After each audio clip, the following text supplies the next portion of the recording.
Masuk. Atas. Iya, masuk. Iya.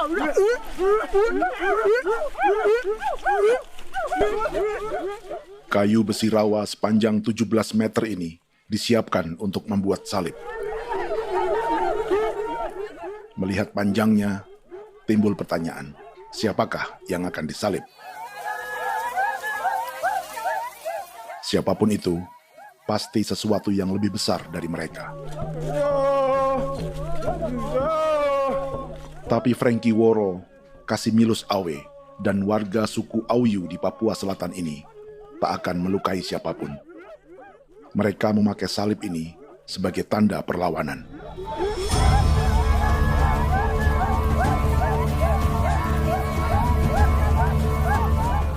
Yang mereka lawan memang lebih besar,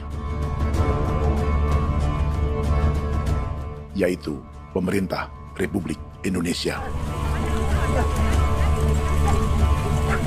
Pemerintah sedang mengincar 2,5 juta hektar hutan orang Papua untuk proyek tanaman industri pangan dan energi.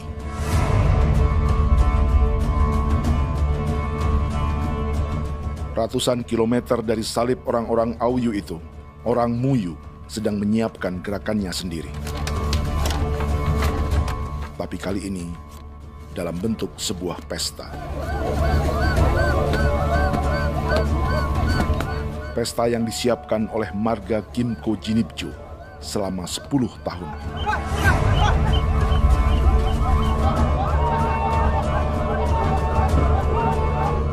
Sosok di marga ini adalah Willem Kimco, orang asli Papua yang tak punya kartu identitas kewarganegaraan manapun.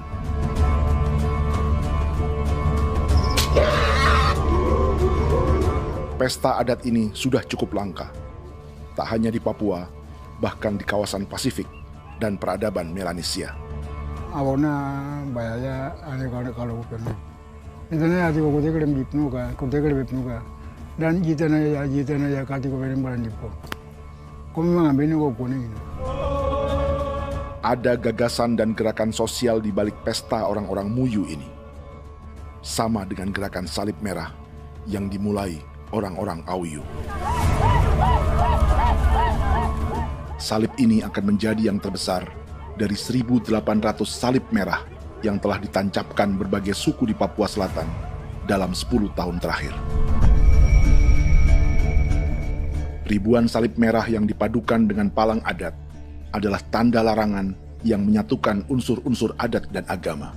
Kami percaya bahwa kalau memang kami sudah tidak mampu untuk menyelesaikan persoalan ini, dalam hal ini perusahaan tidak bisa masuk, berarti kami minta bantuan kepada nenek moyang dan Tuhan.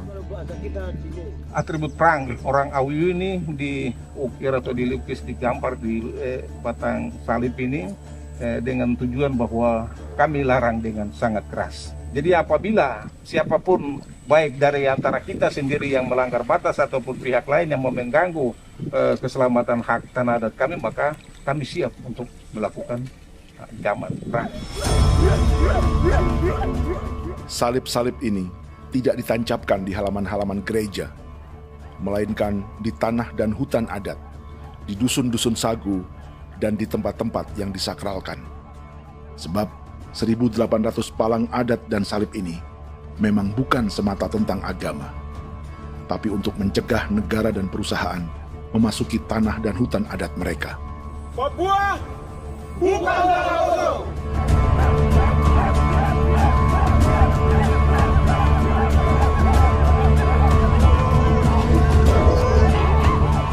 Di zaman TikTok ini, kami ingin menceritakan semua ini lewat film yang pendek.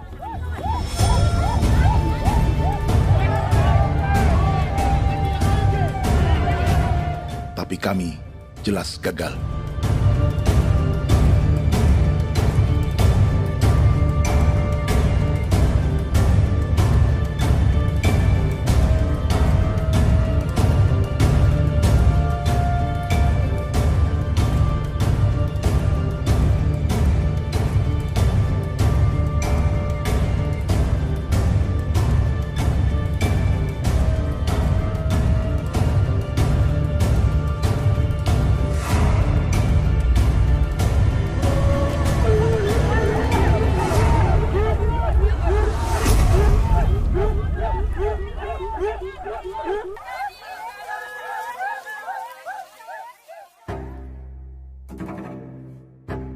Di planet ini, ada 5 pemilik hutan hujan tropis terluas yang tersisa. Kongo di Afrika, Brazil, Peru, Bolivia, dan Indonesia.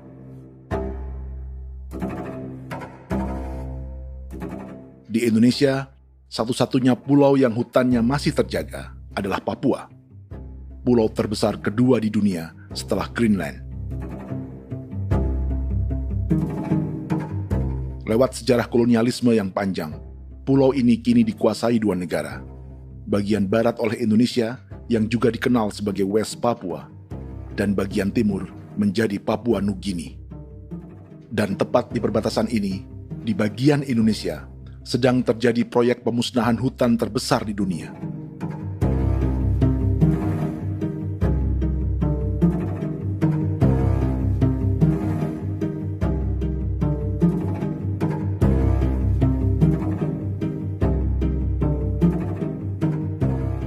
Pemerintah Indonesia sedang membuka lebih dari 2,5 juta hektar hutan untuk sawit, tebu, padi, dan peternakan. Ini disebut proyek strategis nasional untuk lumbung pangan dan energi yang jadi ambisi 3 presiden. Bagian terbesar direncanakan untuk mencetak sawah seluas 1,3 juta hektar. Lalu bagian lain akan ditanami tebu seluas 560.000 hektar untuk gula dan bioetanol. Setiap liter bensin di Indonesia akan dicampur bioetanol 10% atau E10. Ada 10 perusahaan di proyek ini, dan semuanya dimiliki oleh 1 keluarga saja. Berikutnya, ada areal sawit seluas 400.000 hektar untuk biodiesel. Targetnya mencampur 50% solar dengan minyak sawit atau B50. Dan terakhir, pemerintah akan membuka peternakan seluas 380.000 hektar. Jadi, apa yang salah dengan proyek pangan dan energi ini? 5 orang Papua dalam film ini akan menjawabnya.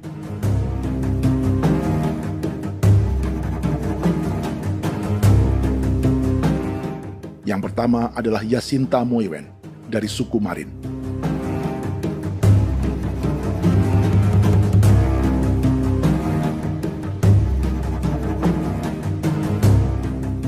Yasinta dan warga di distrik Ilwayap di Merauke sudah menjadi korban. Hutan dan rawa sebagai sumber pangan dan ekonominya telah dihancurkan. Jalan sepanjang 135 km sedang dibuat, dan di kiri kanannya akan dicetak 1 juta hektar sawah. Mereka sulit menolak atau melawan. Salib sudah digeser, masih datang lagi dengan senjata nih mereka nih. Karena proyek ini juga dijaga tentara. Macam-macam senjatanya.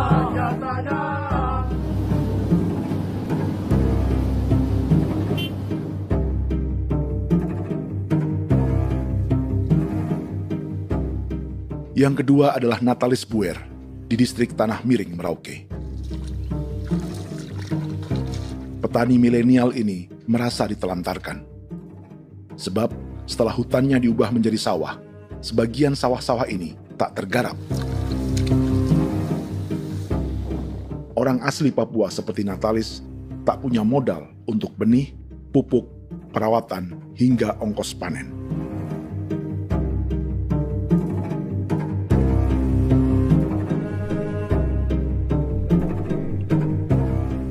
Orang ketiga adalah Vincent Kuipalo dari suku Yenan di distrik Jagebob, Merauke.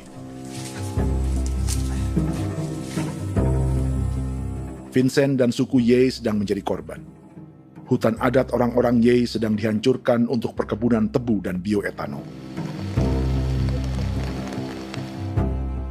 Tanah mereka juga diincar untuk markas-markas militer, pasukan yang akan menjaga proyek pangan dan energi ini.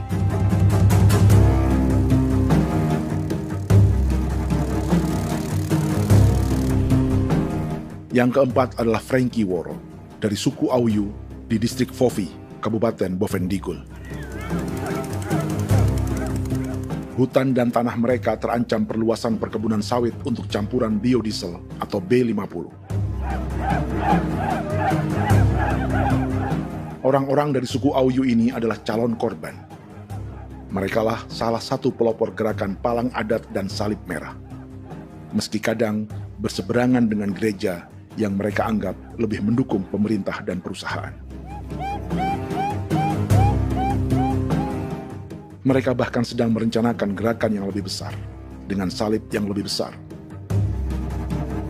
Tanah milik Somu Sobisiba itu bahwa tanah ini diciptakan oleh Tuhan dan memberikan warisan kepada kami. Kami ini hanya hak jaga.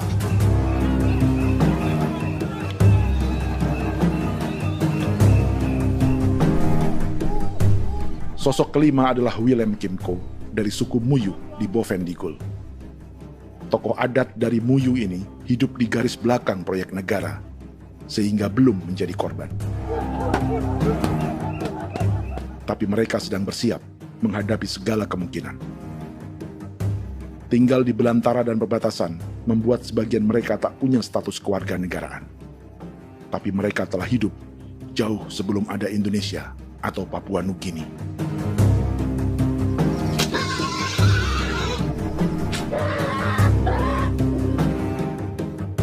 Kelimanya mewakili jutaan orang asli Papua yang sedang terancam eksistensinya. Jika kita merasa kepunahan peradaban Neanderthal di Eropa, Aztec dan Inca di Amerika, atau aborigin di Australia adalah sejarah masa lalu, film ini menceritakan bagaimana pemusnahan sebuah bangsa dan kepunahan sebuah peradaban sedang terjadi di masa hidup kita. Kepunahan bukan karena kerusakan lingkungan dan ruang hidup semata, juga karena dihantam 60 tahun operasi militer.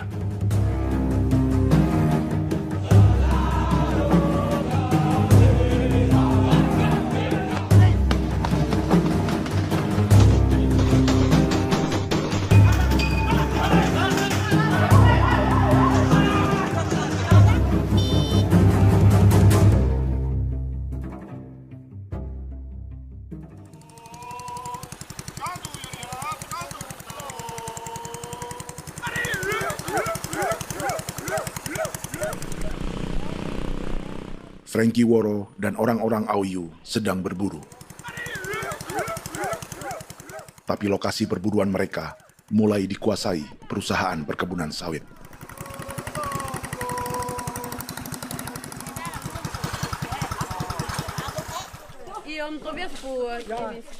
Kita akan menuju arah ke Inabusu. Di sana kami akan masuk di wilayah konsesi perusahaan PT Indo Asiana Lestari, dan di situ ya ada survei-survei mereka yang mereka pernah lakukan, tapi juga kami ada lakukan tanda-tanda saksi di sana.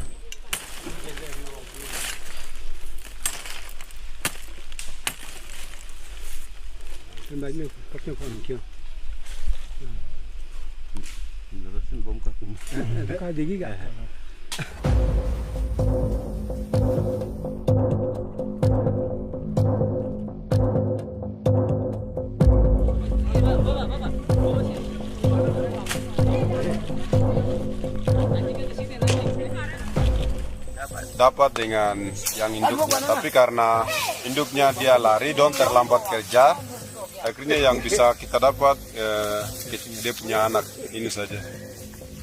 Ini kalau pakai bahan kayak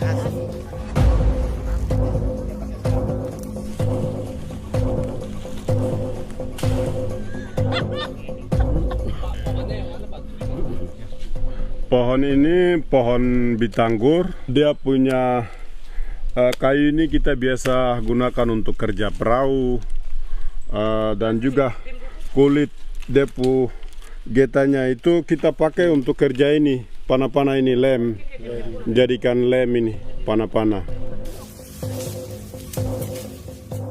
Hutan ini adalah supermarket bagi suku Auyu. Juga lumbung pangan atau bank untuk menyimpan deposito kekayaan alam. Hutan juga tempat yang penuh dengan sejarah suku, situs budaya, dan tempat-tempat sakral. Inilah yang sedang mereka pertahankan dari incaran pemerintah dan perusahaan. Untuk semua alasan ini, mereka menancapkan ribuan salib merah.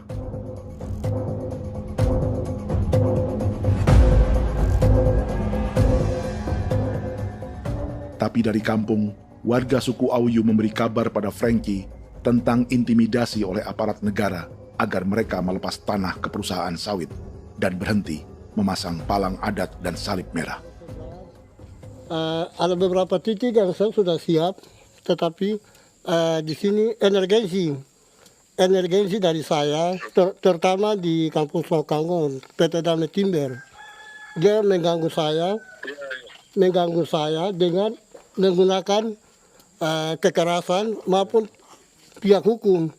Dan kemarin saya ada pernyataan penolakan secara resmi, tapi masih tetap dengan menggunakan pihak hukum untuk masuk, untuk harus dituntut saya untuk harus diterima perusahaan itu. Kita di situ ada 15 marga, tetapi 15 marga juga tidak setuju. Marga-marga siapa yang terima dan marga-marga mana saja yang menolak. Nanti kita lihat dari pertimbangan itu, dan di situ dan kita undang mereka untuk bicara dengan kami. Sebagai sosok yang aktif dalam gerakan, warga Auyu terus memberi informasi lapangan kepada Frankie yang tak selalu berada di kampungnya. Izin pernyataan yang mereka paksa saya untuk tanda tangan itu, tapi sementara saya tidak tanda tangan. Data semua ada di tangan saya. Ya. Baik, kalau gitu itu lebih bagus karena tanda tangan itu yang berbahaya. Iya.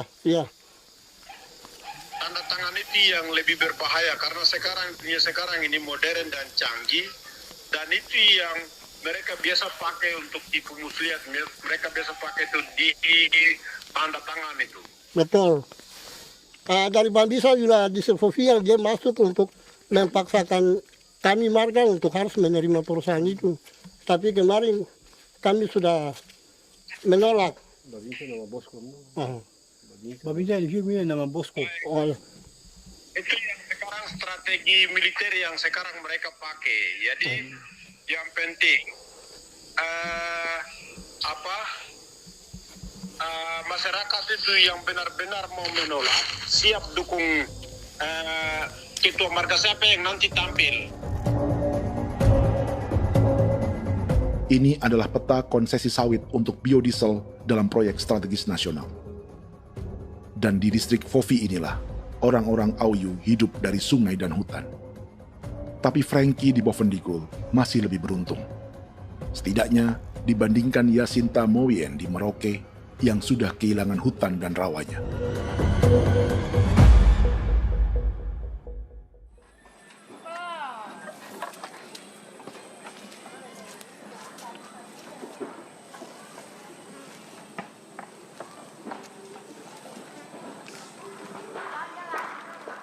Yasinta dari suku Marin adalah petani sayur di Kampung Wanam, distrik Ilwayap, Merauke. Memanfaatkan lahan yang ada, ia berkebun dan menjual hasilnya ke pasar kampung. Ini ekonomi warga di Wanam untuk menghasilkan uang, lalu memberi barang kebutuhan yang tak bisa mereka produksi sendiri. Tapi kehidupan sebenarnya ditopang oleh ekosistem hutan dan rawa. Inilah sumber pangan utama dan peradaban mereka.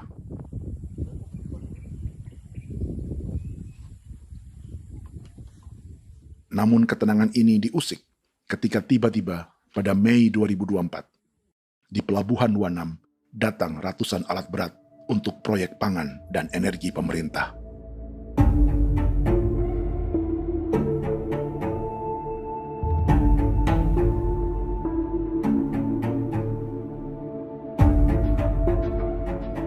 Kami masyarakat setempat kami tidak tahu. Kami kaget pagi-pagi kapal sudah ada di pelabuhan kami.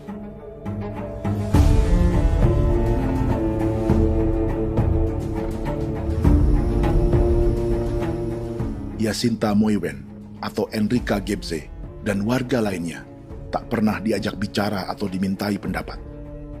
Seakan-akan Papua adalah tanah kosong.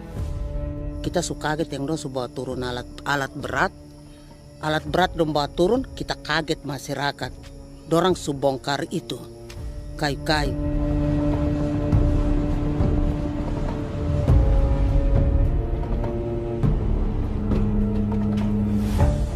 Bersamaan dengan alat-alat berat itu, juga berdatangan tentara Indonesia untuk mengawal proyek pembukaan hutan milik Jacinta.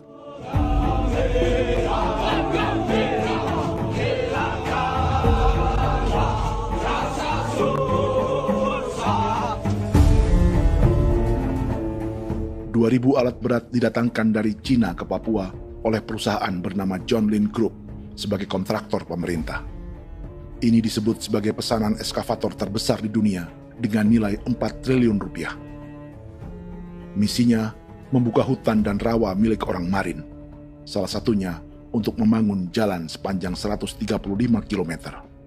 Sementara di kiri kanannya akan dicetak sawah yang ditargetkan seluas 1,3 juta hektar. Jalan berupa garis lurus ini bukan rute tradisional ekonomi masyarakat. Jalan ini akan menghubungkan kawasan perkebunan sawit dan tebu di sebelah timur, juga untuk mobilisasi pasukan militer. John Lin Group adalah perusahaan yang dimiliki Andi Samsudin Arsyad atau yang dikenal dengan Haji Isam. Sebagian orang mengenalnya sebagai pengusaha yang hobi balapan mobil.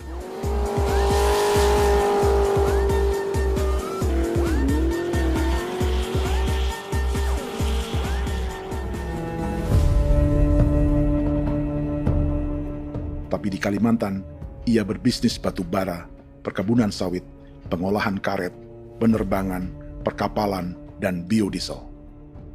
John Lin Group kini juga menjadi pemilik perkebunan tebu dan pabrik gula terbesar di Indonesia. Sayapnya melebar dari Kalimantan hingga ke Bombana, Sulawesi Tenggara. Perkebunan tebu, pabrik gula, dan industri bioetanol inilah yang juga sedang dikembangkan di Papua. Foto ini adalah momen ketika Isam bersama kerabatnya, Menteri Pertanian Amran Sulaiman dan Menteri Pertahanan Syafri Samsudin meluncurkan program biodiesel atau B50 di Kalimantan Selatan. B50 artinya setiap 1 liter solar, 50%-nya akan dicampur minyak sawit. Perusahaannya, PT John Lin Agroraya, menjadi salah satu pemainnya.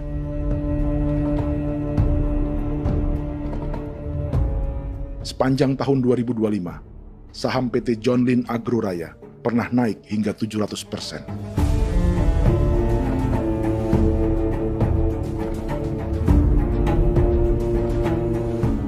Perusahaan sawitnya yang lain, PT Pradiksi Gunatama, sahamnya bahkan pernah naik 4.000% hanya dalam 1 tahun. Dari harga saham ini saja, nilai kekayaan keluarga Isam diperkirakan mencapai 100 triliun rupiah lebih, menjadikannya salah satu keluarga terkaya di Indonesia dan salah satu pemain penting industri bioenergi. Dan di Papua Selatan inilah sebagian sawit-sawit untuk mendukung program B50 akan ditanam. Inilah tanah orang-orang Wambon, Muyu, Marin, Yei, atau Auyu seperti Frankie Wor.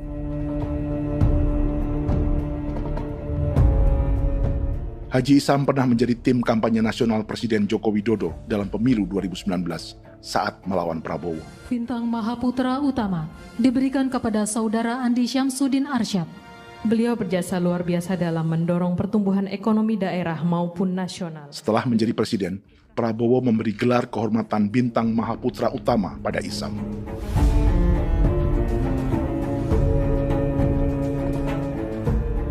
Sejumlah menteri Prabowo, juga kerabat dan orang-orang yang pernah bekerja di perusahaan Isam.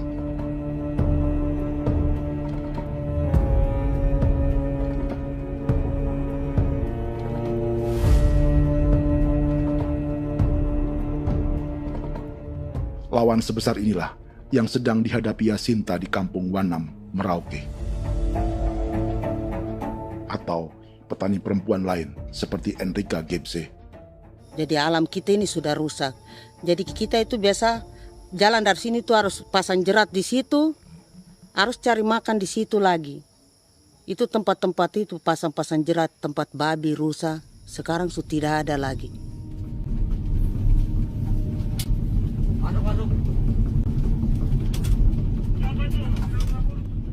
Rekaman ini memberi gambaran bagaimana Kasuari kehilangan rumah di bekas hutan dan rawa yang telah dibabat.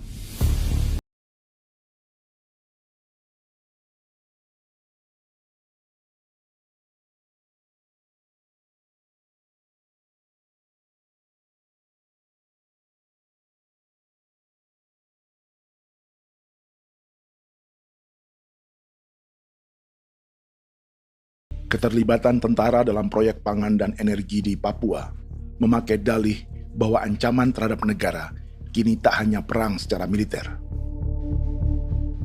tapi juga melalui pangan dan energi. Kementerian Pertahanan pun terlibat karena proyek ini dianggap operasi militer selain perang. Jadi tugas kamu adalah menjaga sumber cadangan pangan nasional. Macam-macam senjatanya, Proyek ini menambah panjang alasan mempertahankan kehadiran tentara di Papua dalam 60 tahun terakhir. Saat ini, jumlah tentara Indonesia di Papua mencapai 56.000 personel, atau ada 1 tentara untuk setiap 100 orang Papua. Bandingkan dengan rata-rata nasional, di mana hanya ada 1 tentara untuk 696 penduduk Indonesia. Itu belum termasuk polisi. Artinya, 1 orang Papua dijaga lebih banyak senjata dari rata-rata penduduk Indonesia. Tanah dan hutan diambil secara sepihak untuk kepentingan pembangunan batalion dan bandar antariksa. Ini bentuk perampasan masyarakat. Penolakan kehadiran markas-markas militer terjadi di sejumlah tempat di Papua. Tak hanya karena trauma dan ketakutan, juga karena mengambil tanah-tanah adat.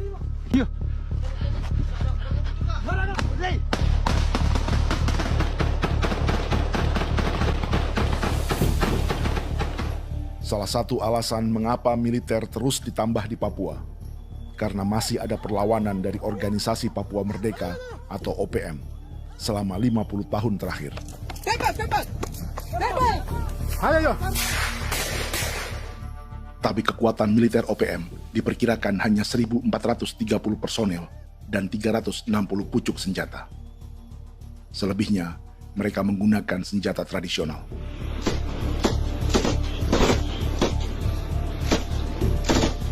Dengan demikian, kekuatan tentara dan polisi di Papua 58 kali lebih besar dari gerilyawan Organisasi Papua Merdeka.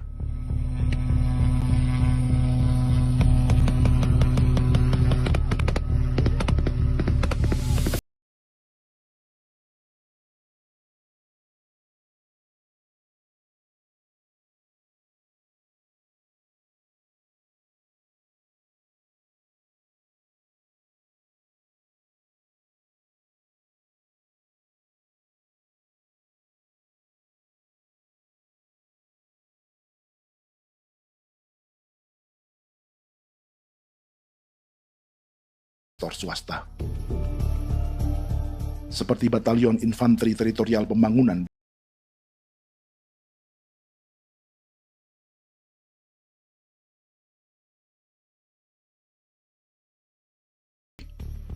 baik perusahaan maupun markas militer, keduanya mengambil hutan milik suku Ye dari marga Kuipalo. Tapi orang datang tanam ini saja di sini, tanam papan nama ini. Victor Kuipalo menunjukkan apa yang terjadi. Jadi kita juga kaget ini.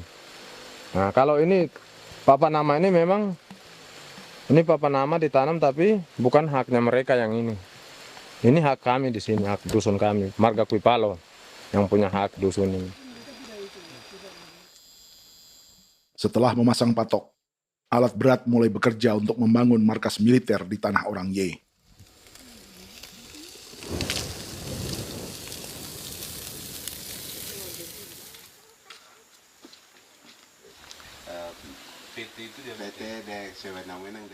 Kehadiran markas militer mengkhawatirkan warga yang pernah mengalami trauma.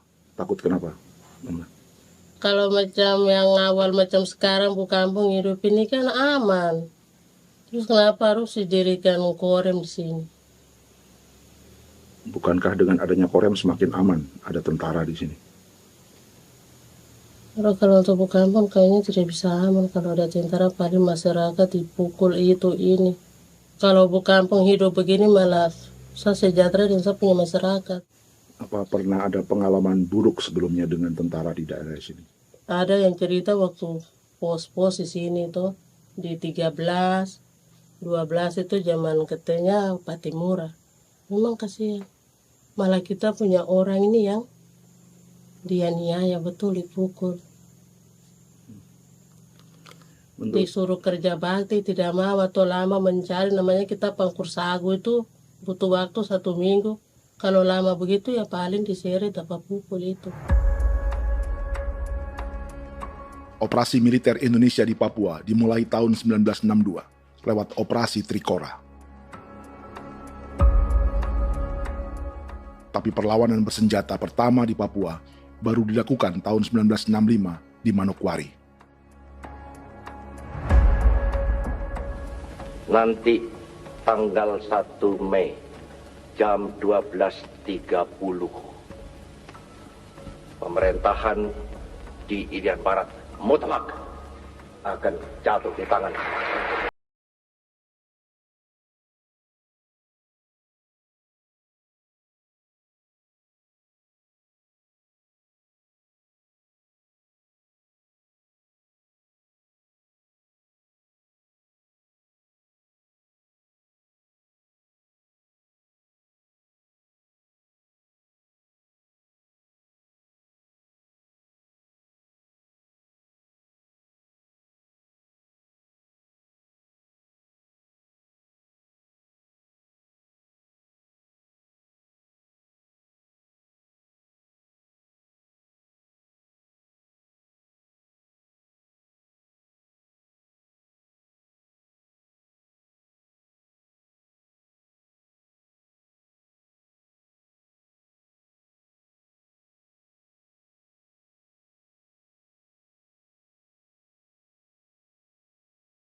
Amen wane gosel bigare me egrik munene an nimbo misle boksalat nene wam dagyak lek prak de oy gore bangal no so ndak lo yo nandam yanet ndang no yat de nanen di ko nerwa membri wal marwa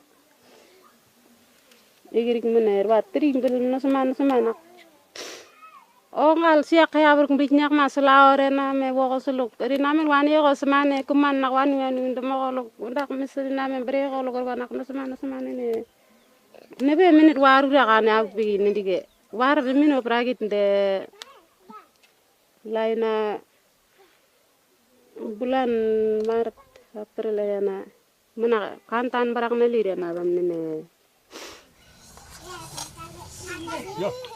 Jubiana lalu menamai anaknya Pengungsi Kogoya. Selain Jubiana, juga ada Emma dari Maibrat yang melahirkan di hutan. Sampai di kampung gini, katanya bilang ada tentara yang bangun jembatan. Nah, capek itu juga pun masih tahan. Kembali lagi ke hutan lagi. Itu sampai sejatuh di tengah jalan. Orang sampai terbanting di kayu semuanya. Berasa sakit begitu. Melengkapnya tuh Domika Serli, pengungsi Wako. Masyarakat sipil dari Kampung Aitrem sementara mengungsi karena kampungnya sementara dikuasai oleh TNI Polri. Seratusan ribu pengungsi di Papua saat ini jauh melampaui jumlah yang mengungsi ke Papua Nugini tahun 1984, yaitu 10.000 orang karena menghindari operasi militer.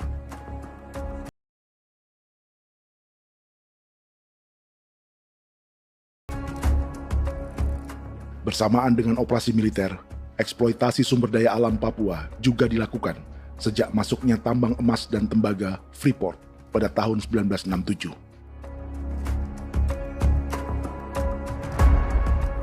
Disusul perkebunan sawit awal tahun 1980-an. Lalu ada perburuan buaya untuk diambil kulitnya.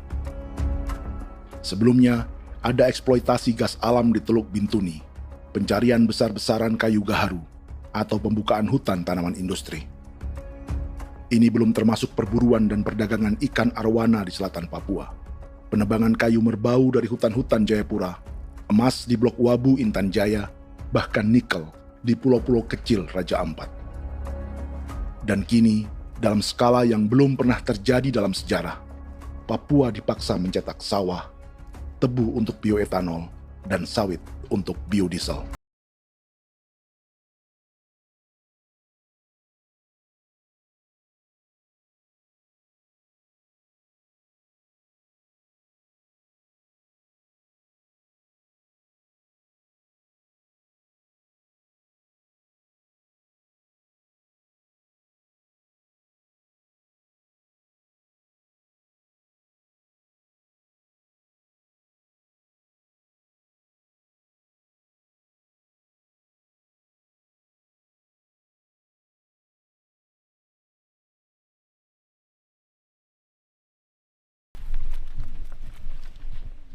Inilah yang sedang menimpa keluarga Vincent dan Victor Quipalo di Merauke.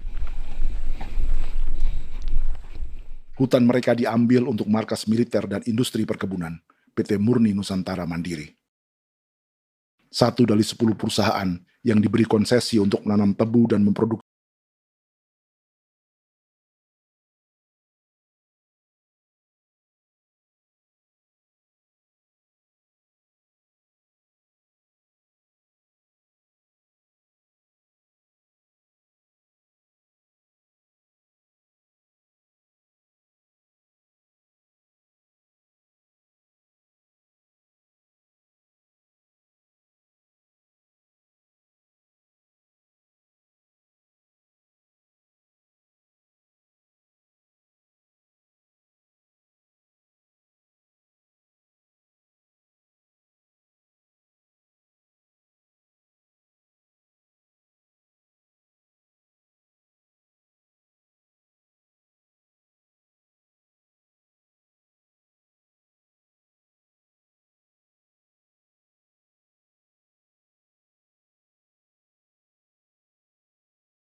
Keesokan harinya, Victor dan kerabatnya memberi tanda cat merah di pohon-pohon yang berada di batas tanah mereka.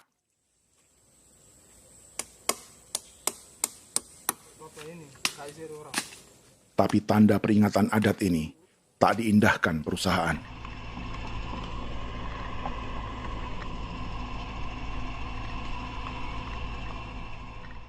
Dua bulan kemudian, perusahaan tetap memasuki tanah marga Quipalo. Sama-sama. Kami manusia, kau lihat. Tapi tidak sakit hati sekali saya kasih tahu adik. Ini sama baik kalau pikiran berubah lagi hari ini. Kami juga punya tangan, hanya beda rambut. Mister itu juga. Wah, buka. Tidak.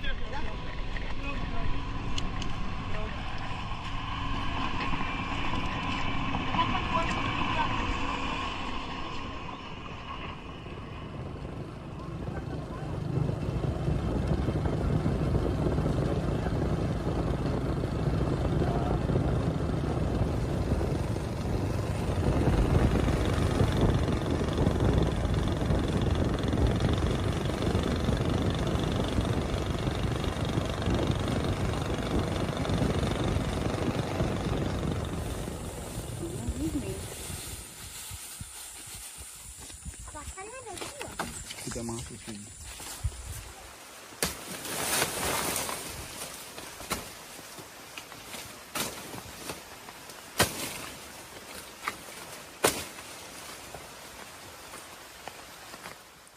Jadi ya untuk itu seperti saya katakan tadi, apakah lebih baik kita tidak usah ada kan atau bagaimana, kita pisahkan,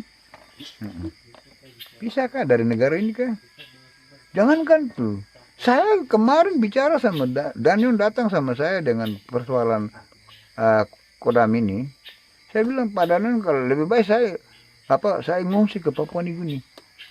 Dia bilang, aduh Bapak jangan begitu. Ya memang kalau tidak bisa menghargai kami, lebih baik pilihan yang itu yang saya memilih. Lebih baik saya pindah dari sini.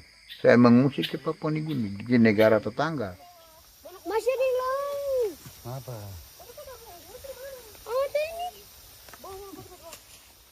Saya bilang sama Kapolsek Pak, Agustus ini 17 Agustus saya tidak kasih naik bendera merah putih. Saya bendera ada, nanti saya taruh di meja. Bendera saya ada. Karena saya punya pikiran percuma kita ini merasa bahwa kita hidup di bawah naungan merah putih. Ternyata merah putih tidak lindungi kami. Tidak anggap kami sebagai kami rakyatnya. Dia lambang negara. Dan kami menghargai lambang negara itu. Ternyata lambang negara ini, kita bernaung di bawah lambang negara ini, kita tidak dilindungi. Hak kita tidak dihargai.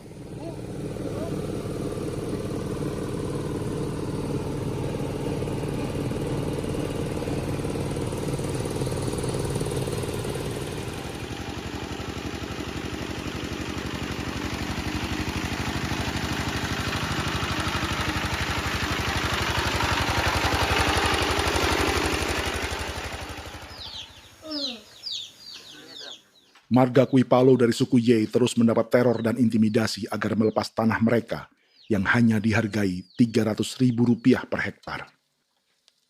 Tapi mereka tidak berjualan tanah. Makanya mama itu tidak suka untuk lepas tanah. Untuk apa? Baru di dalam hutan itu ada obat-obat tradisi.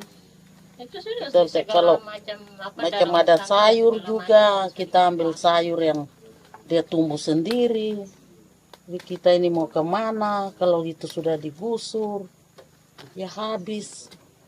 Kita ini jadi penonton. Jangan sampai kita ini duduk minta di jalan. Jadi kita tidak mau seperti itu. Makanya tanah itu kita tidak melepas. Tapi mungkin orang lain tuh dia senang saja. Lebih baik saya pegang uang merah dulu. Saya bisa beli-beli itu ini. Nanti datang uang sudah habis, gembel, mau cari kemana lagi, hutan sudah habis, mau makan ikan di mana, kali sudah hancur. Seperti Yasinta di Wanam, suara dan gerakan kaum perempuan Papua sangat nyaring dan tak bisa diabaikan. Saya sebagai perempuan tolak untuk perusahaan masuk di sini. Karena kalau saya terima anak-anak saya mau dikemanakan, mau tinggal di mana. Apapun yang terjadi saya tetap tolak. Demi tanah ini saya akan berjuang, demi saya punya anak-anak. Yang katanya mengutamakan anak Papua, nyatanya yang kerja kebanyakan ya orang-orang Jawa. Saya sendiri orang Jawa, tapi bukan mau bicara yang tidak-tidak. Memang kenyataannya seperti orang-orang Papua itu diterbelakangkan, kurang diutamakan. Itu.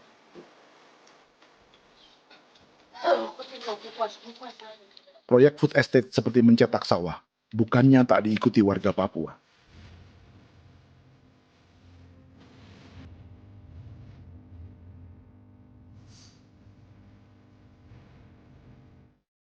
Salah satunya Natalis Buer di distrik Tanah Miring, Merauke.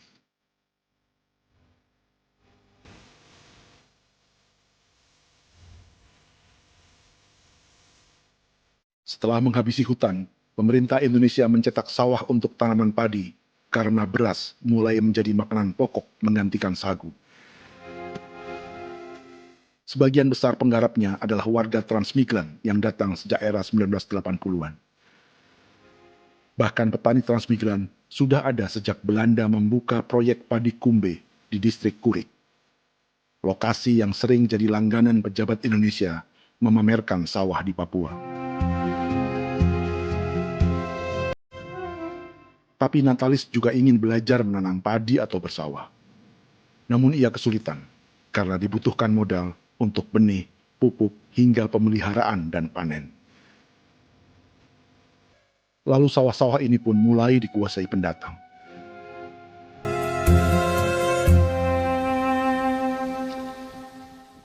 Tapi sejauh ini di kampung kami ini yang saya lihat memang ada kelompok kami punya di sini yang sudah tergabung dalam Gapoktan, kemudian masuk dalam optimalisasi lahan. Tapi baru saya anak asli yang punya lahan di sini. Mereka tidak punya. Pemerintah dalam hal ini adalah Kementerian Pertanian bersama-sama Kementerian Pertahanan yang dalam hal ini pada garis di bawahnya adalah TNI Angkatan Darat memberikan support yang maksimal kepada masyarakat khususnya di Merauke dalam rangka. Saya kemarin habis 9 juta. 9 juta ya? Iya, 9 juta karena dia sudah tidak dipakai toh. Ya. Perempuan Papua seperti Filomina juga mau bertani. Pemerintah memberi bantuan Rp900.000 per hektar lewat program optimalisasi lahan atau OPLAH. Tapi dibanding biaya produksi dan harga jual gabah, Filomina mengaku berkali-kali rugi dan kini memutuskan tak lagi menggarap sawahnya. Terus kita harus cari uang untuk kondek. Betul. Karung kita beli. Karung beri sendiri lagi. Tenda kita beli. Ini dari yang offline ini don tidak siapkan. Tidak ada. Tidak ada ya, jadi mama don sendiri. Itu yang saya ada bilang, 900.000. Itu modal untuk kerja sawah ini. mulai dari kerja sampai nanti panen. Panen. Wih, ngeri sekali. Iya, lucu toh? Tidak dapat itu. Betul, Mam. Dong maksud begini. Kalau disuruh tanam ubi berhektar-hektar, mari datang. Kita tahu cara rawatnya bagaimana, iya. Tanamnya bagaimana, tanam model bagaimana supaya hasilnya model begitu. Kita tahu. Kalau yang ini kan kita baru belajar. Sebagian hutan milik warga Senayu di Merauke sudah dibuka untuk sawah dan kebun tebu oleh PT Global Papua Abadi. Proyek pertanian ini dikerjakan oleh Kodim Merauke. Mereka melepas sebagian tanah karena ingin belajar bertani. Saya tete nenek moyang tidak ajar saya tanam padi. Tapi saya mau berubah. Generasi saya yang berikut ini besok lusa tidak bisa makan pisang, sagu. Namun program optimalisasi lahan yang dijanjikan dengan berbagai bantuan tak dirasakan Filomina. Obat rumput beli, obat padi beli, jonder kita bayar, bahkan bibit masih kurang, cari bibit lagi beli.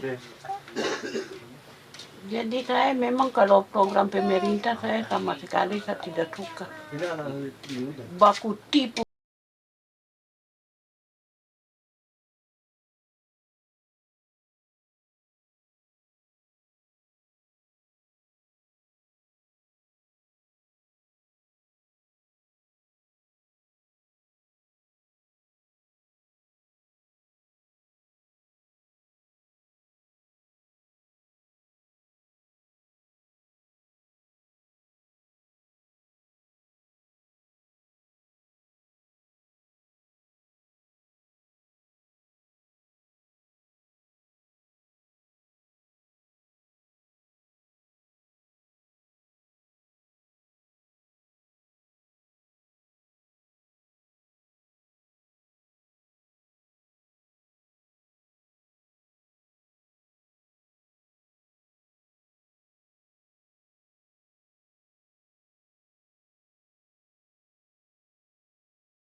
Sagu itu tidak boleh digusur dan tidak boleh diganggu dengan cara apapun, dan di dalam rangka kepentingan apapun tidak boleh.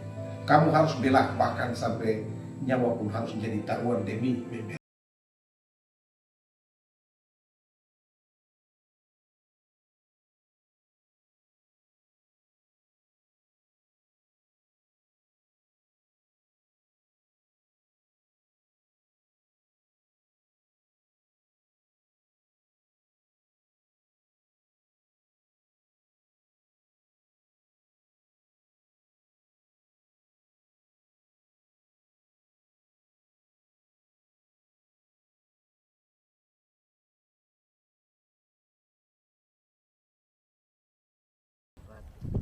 Menurut Natalis, pemerintah di Jakarta mendefinisikan lumbung pangan semata urusan beras dan mencetak sawah.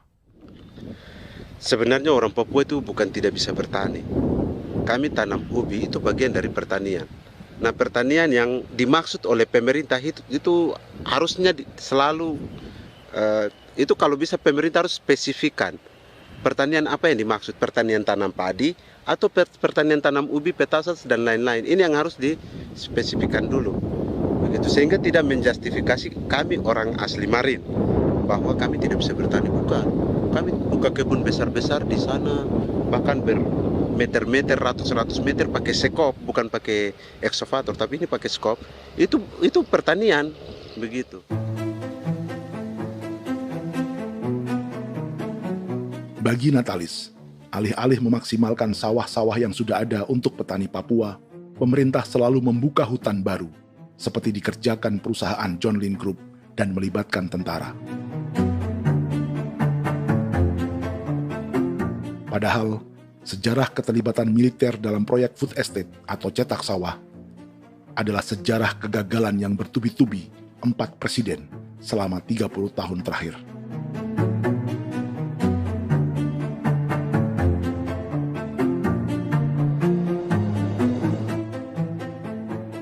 Papua bukan yang pertama menjadi proyek lumbung pangan yang melibatkan tentara.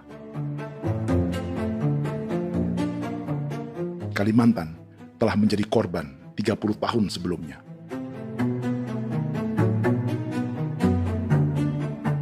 Ini adalah bekas hutan yang sudah dibuka di Pulang Pisau, Kalimantan Tengah.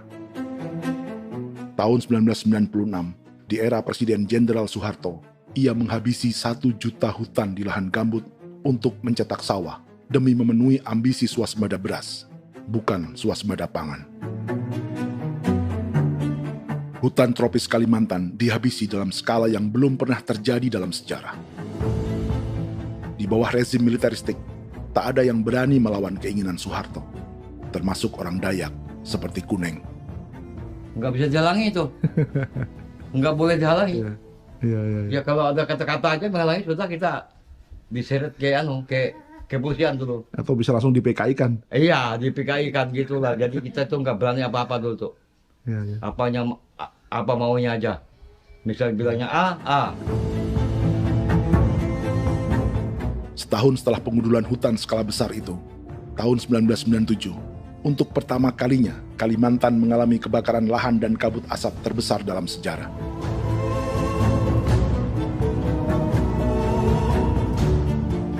Sebagai ilustrasi, ini kondisi kabut asap tahun 2015.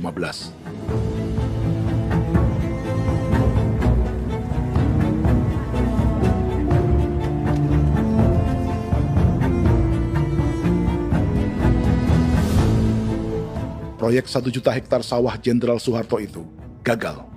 Bendungan dan saluran irigasi mangkrak hingga kini. Mei 1998, rezim Soeharto tumbang, 2 tahun setelah ia menumbangkan jutaan hektar pohon di Kalimantan. Setiap tahun, lokasi ini menyumbang kebakaran dan kabut asap yang merugikan jutaan orang. Sawah yang berhasil di Kalimantan justru bukan sawah yang dibangun Jenderal Soeharto, melainkan yang dirintis para transmigran sejak era 1980-an. Sawah-sawah inilah yang ikut digarap oleh militer di era Presiden Joko Widodo. Dan hasil dari proyek food estate Presiden Jokowi itu sama sekali jong nih, nggak ada harapan lagi sudah seperti ini. Tapi Jokowi terus memperluas area food estate hingga 16.000 hektar. Presiden Jokowi juga menyerahkan urusan lumbung pangan ini kepada Prabowo yang saat itu menjadi Menteri Pertahanan. Salah satunya di Kabupaten Gunung Mas, Kalimantan Tengah, untuk membuka perkebunan singkong seluas 31.000 hektar. Food Estate Singkong Jenderal Prabowo ini dimulai dengan membuka 600 hektar hutan di Tawai Baru. Proyek singkong untuk bioetanol ini pun dijaga tentara. Dan seperti Jenderal Soeharto, proyek Jenderal Prabowo ini pun gagal.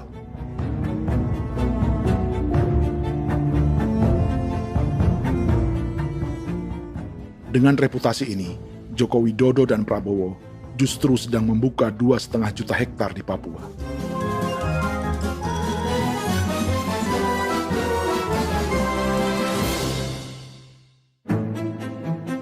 Setelah Jenderal Soeharto, Presiden Jenderal Susilo Bambang Yudhoyono juga mencoba membuka food estate di Papua sejak tahun 2010. Namanya Merauke Integrated Food and Energy Estate atau MIFE. Proyek ini juga gagal. Lalu di lokasi yang sama, Jokowi berusaha meneruskan dengan proyek mencetak sawah 1,2 juta hektar yang juga gagal. Sekarang yang paling siap adalah 1,2 hektar. Yang 1,2 juta hektar. Dan kini, Prabowo yang pernah gagal dengan 600 hektar singkong di Kalimantan justru akan mengulangi di Papua dengan skala 2,5 juta hektar. Di daerah Papua pun harus ditanam kelapa sawit supaya bisa menghasilkan juga BBM dari kelapa sawit. Dalam setiap proyek pangan dan energi di Papua, yang lebih menonjol bukan tanaman pangannya, melainkan untuk energi atau bahan bakarnya. Sawit untuk biodiesel dan tebu untuk industri bioetanol. Ada 10 perusahaan yang diberi konsesi hingga 0,5 juta hektar untuk tebu. Dan 10 perusahaan itu dimiliki oleh 1 keluarga saja.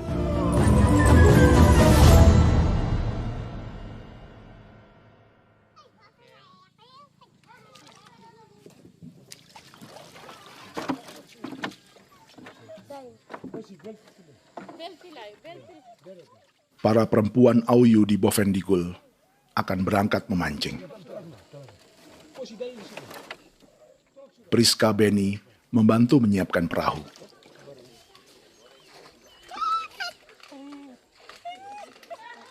Mereka akan mengumpulkan bahan pangan di hutan untuk persiapan acara penancapan salib merah berikutnya.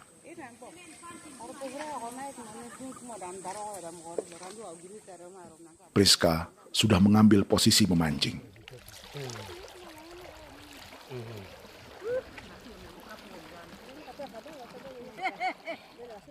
.800 salib merah telah dipasang di wilayah adat berbagai suku di Papua Selatan untuk menghalau perusahaan sawit dan tebu.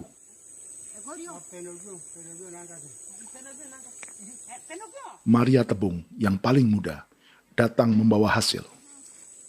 2 ekor ikan gastor alias gabus toraja. Sebagai generasi Z, pendidikannya sampai sekolah dasar. Di perusahaan perkebunan seperti sawit atau tebu, ijazah SD hanya bisa menjadi buruh kasar. Tapi ia tak tertarik.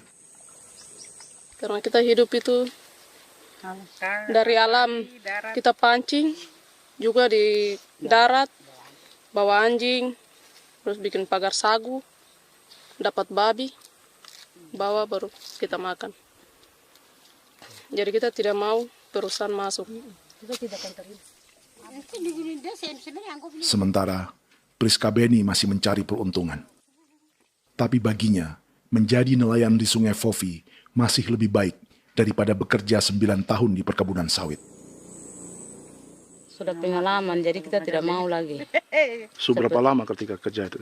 Selama di sana. 9 tahun di sana. 9 tahun? Saya baru pulang dari perusahaan. Selama 9 tahun kerja di sawit, bisa punya rumah kah? Atau tidak. Motor kah? Tidak. Johnson kah? Tidak. Cuma makan saja. Pendapatan juga kan tidak lebih. habis dimakan.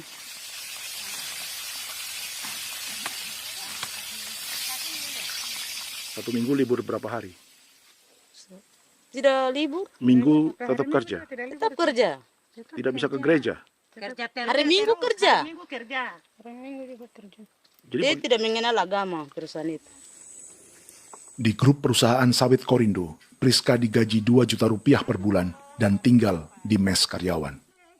Tapi gaji itu dipotong bahan makanan atau BAMA rata-rata 1 juta rupiah setiap bulan.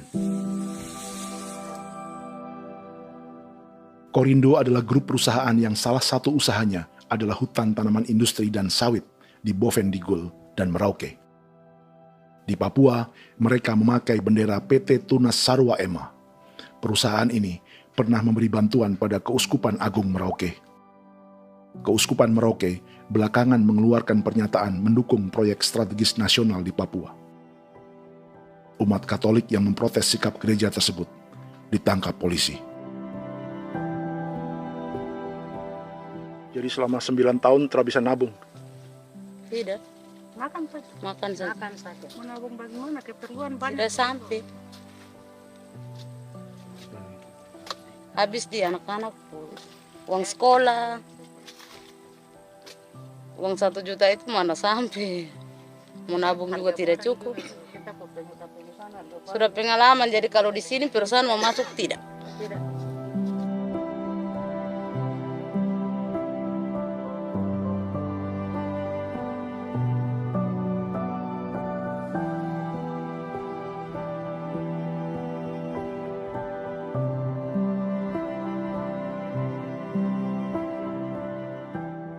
Dan menu makan siang seperti ini agaknya sulit bagi buruh sawit atau tebu yang digaji 2 juta rupiah per bulan.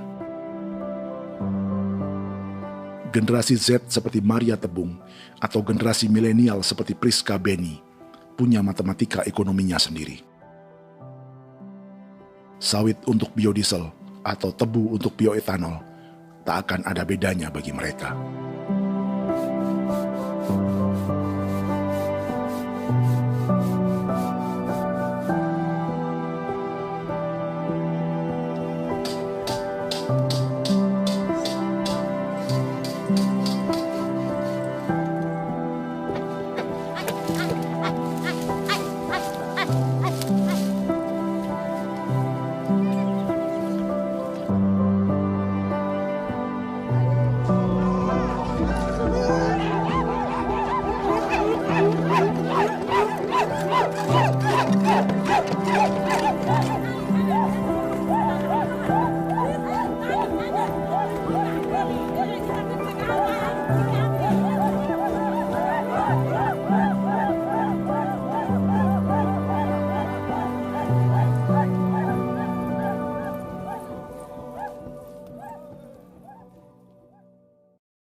Perkebunan tebu 1,5 juta hektar di Merauke adalah ide 3 presiden untuk menggenjot penggunaan bioenergi sebagai campuran bahan bakar fosil. Selain swasembada pangan, swasembada energi di daerah Papua pun harus ditanam kelapa sawit supaya bisa menghasilkan juga BBM dari kelapa sawit. Juga tebu menghasilkan etanol. Singkong, kasava juga untuk menghasilkan etanol. Bioetanol adalah bahan bakar nabati atau tumbuhan yang dapat dicampur dengan bensin. Sama dengan program biodiesel yang mencampur solar dengan minyak sawit. Pertamina saat ini sudah menjual BBM bioetanol dengan campuran 5% yang dipasarkan dengan merek Pertamax Green 95. Tapi pemerintah ingin menaikkan kadarnya menjadi 10% atau E10. Maka ke depan kita akan mendorong untuk ada E10. Kemarin malam sudah kami rapat dengan Bapak Presiden. Bapak Presiden sudah menyetujui untuk direncanakan mandatori 10% etanol. Idenya untuk mengurangi ketergantungan pada bahan bakar fosil yang diimpor dan menimbulkan polusi.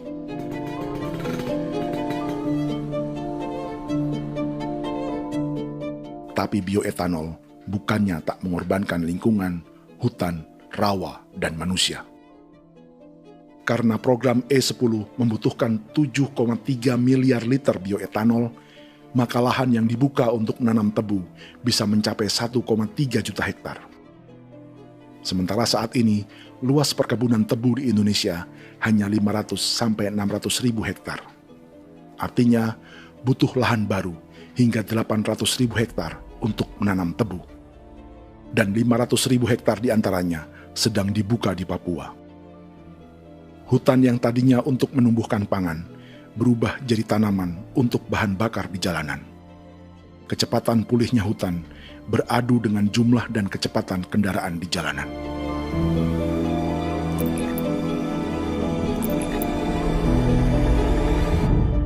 Dahaga terhadap energi tak pernah bisa dipuaskan.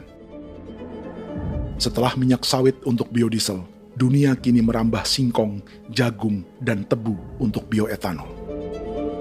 Benua Amerika, Eropa, sebagian Afrika, hingga separuh Asia kini mulai memakai bioetanol sebagai campuran bahan bakar.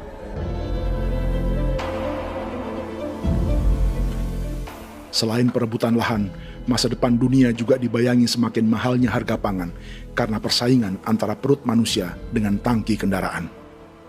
Ini adalah lokasi perkebunan tebu dan bioetanol PT Murni Nusantara Mandiri yang mengancam tanah Vincent Quipalo dan orang-orang Ye di Merauke. Beberapa kilometer di selatan adalah PT Global Papua Abadi yang mengancam tanah orang-orang Muyu dan Marin. Dua perusahaan ini adalah bagian dari 10 perusahaan yang mendapat konsesi lahan untuk tebu dan bioetanol di Merauke. Batas konsesi mereka bahkan sama dengan batas negara Indonesia dengan Papua Nugini. Salah satu ciri bahwa peta konsesi ini dibuat di Jakarta dari atas meja. Sama seperti kolonial Inggris dan Belanda ketika mereka membagi Pulau Papua dengan garis lurus pada abad 19. Seakan Papua adalah tanah kosong. Bedanya, meski peta konsesi ini mengatur batas 10 perusahaan, tapi perusahaan-perusahaan ini sebenarnya dimiliki oleh satu keluarga saja. Ini nama 9 dari 10 perusahaan tebu dan bioetanol di Merauke, Papua. 99% saham mereka dimiliki sebuah perusahaan bernama PT Merauke Nusantara Manis. Sementara 1% sisanya dimiliki PT Merauke Gula Mandiri.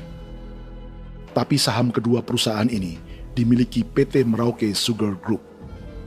Dan perusahaan ini, 90% sahamnya dimiliki pengusaha bernama Angelia Bonaventure Sudirman, serta perusahaan bernama Zico Trust dan Resource Harvest.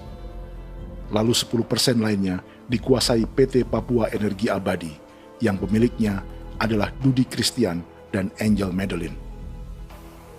Sekarang, mari kita lihat siapa mereka.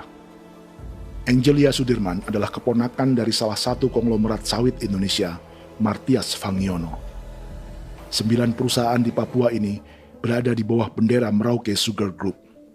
Dan Merauke Sugar Group hanya satu dari 7 grup perusahaan milik keluarga Fangiono.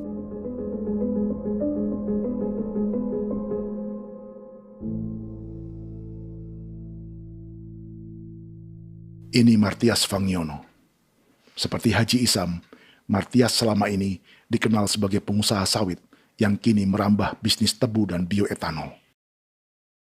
Ini momen saat penanaman perdana tebu di Merauke bersama Presiden Joko Widodo Juli 2024. Di sini juga ada anak Martias Fangiono, yaitu Wirastuti Fangiono. Wirastuti adalah salah satu yang menonjol dari keluarga Fangiono. Tahun 2025, Forbes mencatatnya sebagai konglomerat termuda dengan kekayaan 23 triliun rupiah yang mengendalikan 2 grup usaha, FAP Agri dan Surya Dumai Industri. Keduanya adalah perusahaan sawit dan biodiesel. Anak dan bapak ini adalah investor utama bagi Jokowi dan Prabowo untuk proyek tebu dan bioetanol di Papua.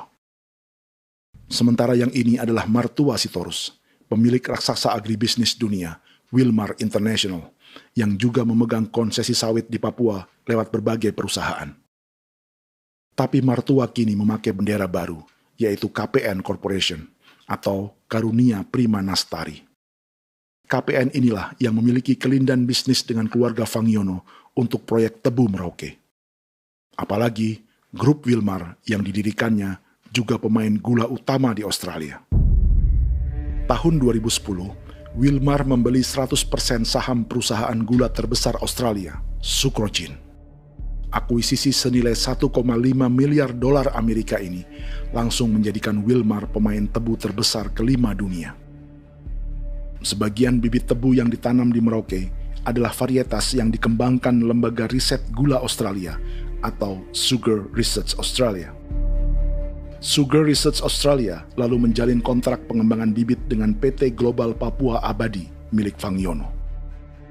Tapi masalahnya, Sugar Research Australia adalah badan publik yang tugasnya memajukan petani tebu dan sebagian dananya berasal dari pajak warga Australia. Itu artinya, warga Australia membiayai pengembangan bibit tebu untuk investor dan pemerintah Indonesia. Dokumen ini menunjukkan bahwa lembaga yang dibiayai warga Australia itu pernah memiliki kontrak penyediaan bibit dengan PT Global Papua Abadi milik keluarga Fangiono. Kontrak itu baru berakhir pada November 2024. Artinya, saat Presiden Jokowi dan keluarga Fangiono menanam bibit tebu pada Juli 2024 ini, kontrak itu masih berlaku. Nama lain dalam keluarga ini adalah Siliandra Fangiono, yang pada tahun 2024 dijuluki Raja Sawit Termuda dengan kekayaan 39 triliun rupiah dalam catatan Forbes. Ia mengendalikan grup First Resources. Secara umum, keluarga Fangiono memiliki 20 perusahaan di Sumatera, 32 perusahaan di Kalimantan, 1 di Jakarta, 2 di Singapura, dan 25 perusahaan di Papua. Di Papua, perusahaannya tersebar dari Sorong, Mapi, hingga Merauke. Para politikus dan pejabat Indonesia terus membesarkan konglomerasi, meski Martias Fangiono pernah divonis 1,5 tahun penjara karena kasus pembalakan liar dan kebun sawit ilegal tahun 2007.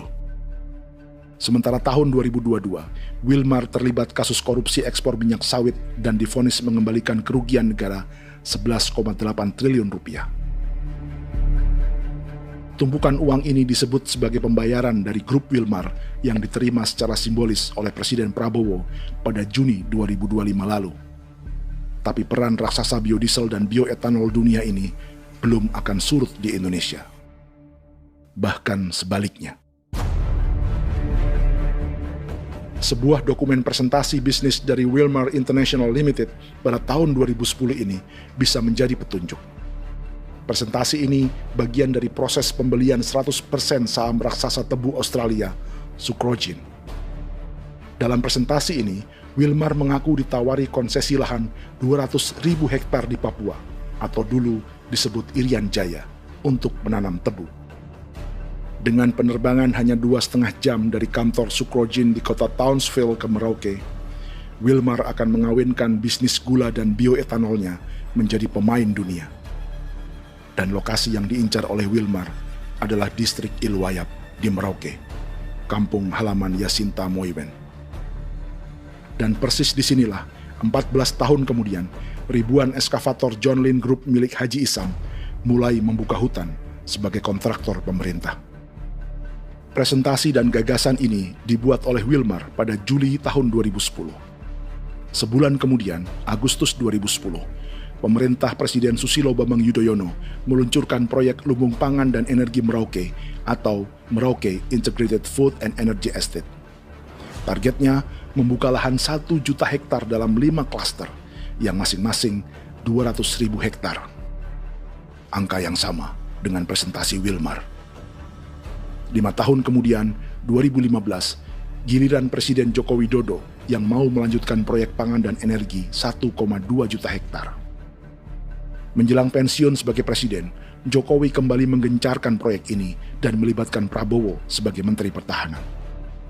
Jokowi lalu mendukung Prabowo sebagai presiden berpasangan dengan anaknya, Gibran Rakabuming Raka sebagai wakil presiden. Kini, setelah menjadi presiden, giliran Prabowo yang melanjutkan proyek bioetanol dan biodiesel dengan memobilisasi militer dan melibatkan pejabat-pejabat yang juga para elit partai koalisinya.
Tahun lalu, hutan-hutan di Pulau Jawa dalam waktu singkat berubah menjadi perkebunan tebu di bawah rezim kolonial Belanda.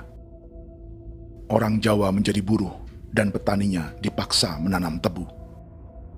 Dari kolonialisme dan politik tanam paksa itu, Belanda memperkaya negara dan para investornya.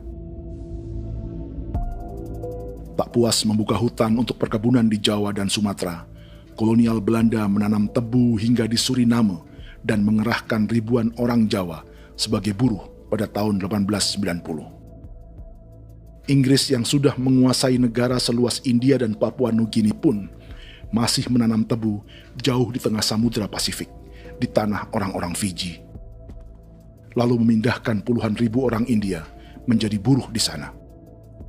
200 tahun sebelumnya, ratusan ribu orang Afrika bahkan diperbudak untuk bekerja di perkebunan-perkebunan tebu Spanyol dari selatan Eropa hingga Karibia, Kuba, atau Jamaika. Jika dulu tebu menjadi gula atau emas putih, kini cerita kolonialisme tebu berlanjut di Papua untuk bahan bakar nabati atau bioetanol.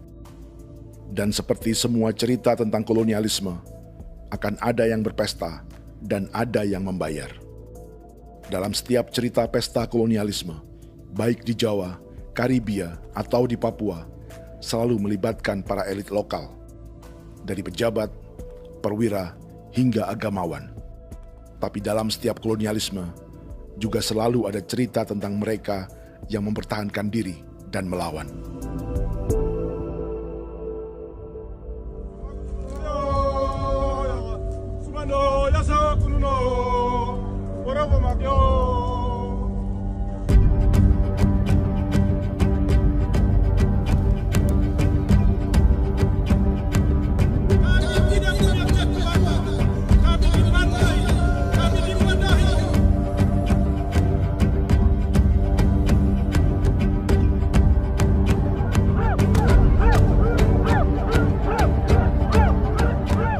Dalam sejarah Gereja Katolik banyak pemimpin-pemimpin yang adalah tanda petik itu adalah Judas-Judas juga. Jadi itu sudah pasti karena itu adalah manusia. Satu sisi sebagai manusia dalam perjalanan digoda, apalagi ada dalam posisi-posisi jabatan ya mungkin banyak tawaran-tawaran lain, lalu disitulah terjadi pergeseran keberpihakannya kepada misi gereja tadi itu untuk umat, untuk mereka yang tertindas. Orang kirim eksavator, orang kirim tentara, orang kirim polisi. Pukul kami bukan pencuri, kami tidak pernah mencuri orang barang. Kami tidak pernah menangis ke orang lain. Kami tidak pernah menangis ke kita bapak mama, kami menangis kepadamu. Tuhan kami lemah. Aku tidak tahu. Di hijau di kuih, orang lain datang ke bangsa kami, ke wilayah kami untuk kasih habis kami.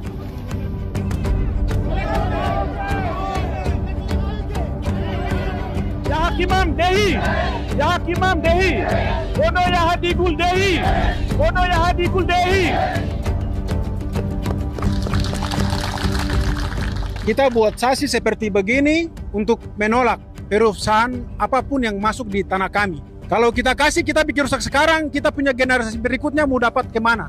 Jadi kita nyatakan sikap di sore hari ini, kami tolak Apa yang dilakukan pemerintah untuk PSN adalah kejahatan. Pemerintah bagian dari kejahatan, aktor perusak dan pembunuh terhadap negara, terhadap alam, hutan, terhadap manusia. Jadi negara jadi aktor pembunuh. Jadi Pilatusnya siapa? Negara, pemerintah Jakarta ini. Tanah Wiu bukan kosong. Masyarakat adat kami siapa? Perusahaan tolak. Lihat asal.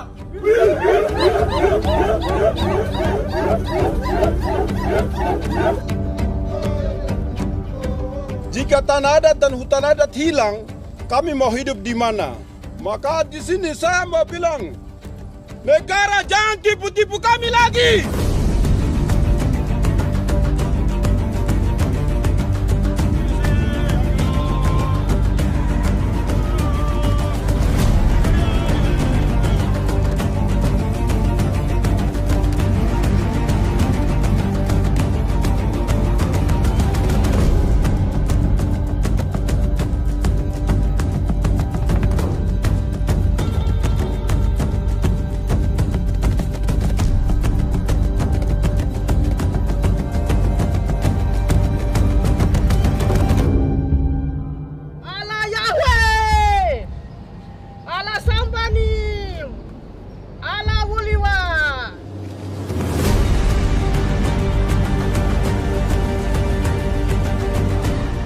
Kalau kami dianggap orang Papua itu bagian daripada Republik ini, tolong hargai kami. Dengan adanya PSN, PT John Hindrook yang sudah menerobos tanah kami dan hutan kami, merusak alam kami. Itu yang kami datang ke Jakarta jauh-jauh dari Papua. Kami mau bersuara kepada Bapak Presiden Prabowo Subianto, di mana keadilan untuk masyarakat Papua. Tolong lihat masyarakat Papua yang sudah mati. Kami bersepakat menyatakan, 1. Gereja-gereja di Indonesia mendukung masyarakat adat yang menolak proyek strategis nasional di tanah Papua. 2. Gereja-gereja di Indonesia menolak militerisme dan otoritarianisme di Indonesia.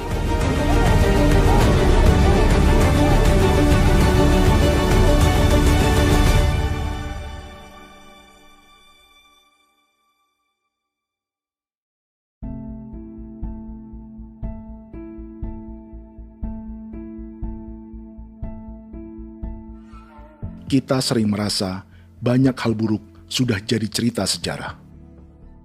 Dan kita sekarang hidup lebih baik, lebih beradab, atau mustahil melakukan kejahatan seperti di masa lalu.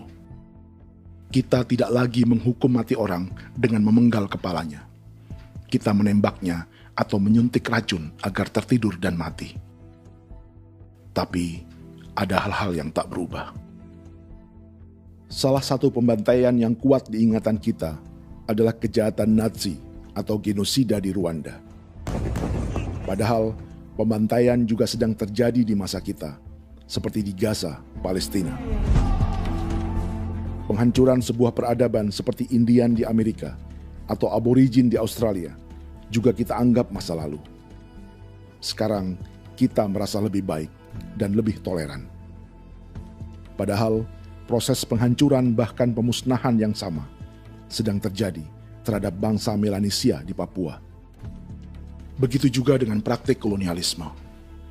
Kita merasa penjajahan seperti dilakukan Portugis, Inggris, atau Belanda sudah menjadi sejarah. Dan Indonesia tidak mungkin menjajah. Padahal itulah yang sedang terjadi dan dirasakan di Papua.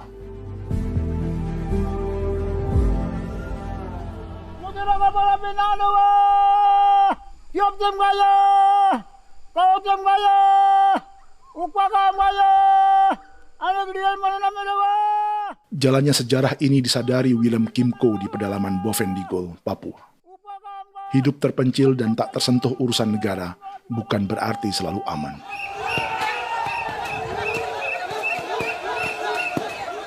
Untuk sampai di tempat ini, orang-orang Muyu menempuh 2 hari berjalan kaki mengarungi hutan, lembah, dan sungai. Termasuk mereka yang datang dari perbatasan Papua Nugini. Mereka berkumpul untuk memenuhi undangan pesta adat yang disebut Awon Atatbon atau Pesta Babi. Yang mengundang adalah marga Kimco Jinipjo. Yang dituakan di marga ini adalah Willem Kimco. Ia tak punya kartu tanda penduduk dan kewarganegaraan manapun, baik Indonesia atau Papua Nugini.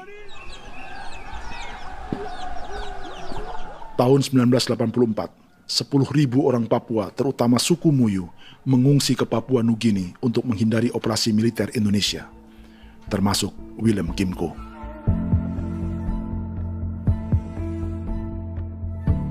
Apa yang membuat pesta adat ini istimewa? Apa bedanya dengan acara serupa yang dihadiri pejabat, tokoh agama, LSM, atau yang direkam oleh kru televisi dan konten kreator? 18. Pertama, untuk membuat pesta babi, orang Muyu perlu persiapan selama 10 tahun. Sebab, babi-babi yang akan jadi bagian dari pesta ini tak boleh dibeli, alias harus dipelihara sendiri. Babi-babi ini bukan bantuan pejabat pemerintah, gereja, atau LSM.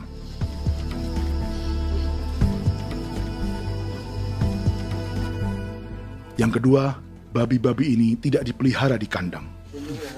Jadi punya nama babi ini kah? Harimau. Harimau? Harimau. Dia kulit dengan ini bulu di harimau, macam harimau begitu yang kasih nama harimau. Setelah diberi nama, mereka dilepas liarkan di hutan sejak kecil. 10 tahun kemudian, jika tiba saatnya pesta, para pemburu akan mencari mereka di dalam 479 hektar hutan milik marga Kimco. Suku atau marga lain tak akan mencurinya di hutan, karena mereka sudah punya babi dan wilayah masing-masing. Itu artinya, mereka harus tetap menjaga dan mempertahankan hutannya, agar babi-babi bisa hidup. Demikian juga dengan lahan pangan mereka, yang menumbuhkan sagu, keladi, atau aneka sayuran.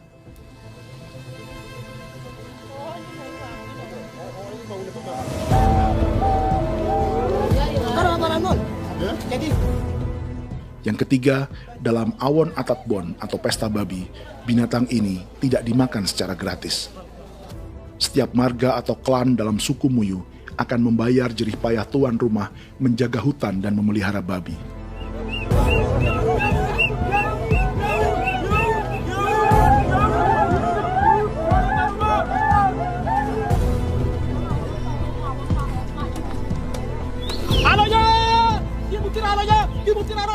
Ini seperti arisan untuk menjaga budaya dan lingkungan. Bagian dari budaya dan ekonomi timbal balik yang ditandai dengan siklus memberi dan menerima.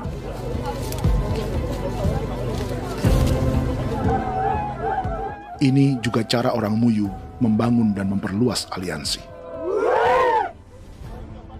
Awon bet begul bet, ulan yau kando bet, asat bet anani, asat bet jene liga anani, oh ado amte anani, menini tene yage, kepo ke mau ko di mana, kepo ke mau mayat nih, kep tetek mau yang kep kanin bet wini ke iftore wen, ne tene ya kadek me, oke, kepo nanti kutu aku mau kepo ke pasak kutu orang. Kene man gini wane wane. Koko kati bolon ya bengo. Koko kuning bolon ya. Jika Willem Kimco dan marganya bisa menjaga hutan dan wilayahnya, marga lain ikut diuntungkan sebagai sebuah ekosistem. Demikian juga sebaliknya. Alasan keempat, mengapa pesta babi ini memiliki tempat khusus dalam peradaban orang Muyu, karena Willem Kimco khawatir peradaban mereka akan punah, menyusul ancaman terhadap ekosistem dan hutan. Setiap marga atau klan harus mengkonsolidasi diri dan membangun aliansi.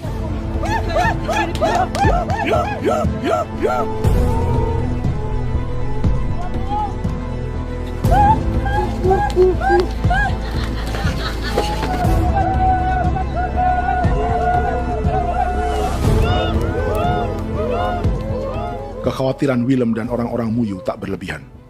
Ruang hidup mereka bersinggungan dengan proyek bioetanol dan biodiesel pemerintah Indonesia. Mereka juga tahu apa yang telah dan sedang menimpa suku lain seperti Auyu di Bovendigul atau Yainan dan Marin Anim di Merauke.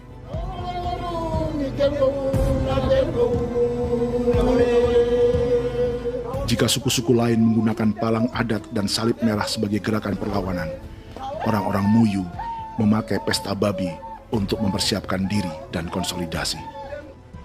Sebab, berbeda dengan saat mengungsi tahun 1984, kali ini yang datang ke tanah orang-orang Muyu tak hanya tentara, juga alat-alat berat bersama para pebisnis pangan dan energi.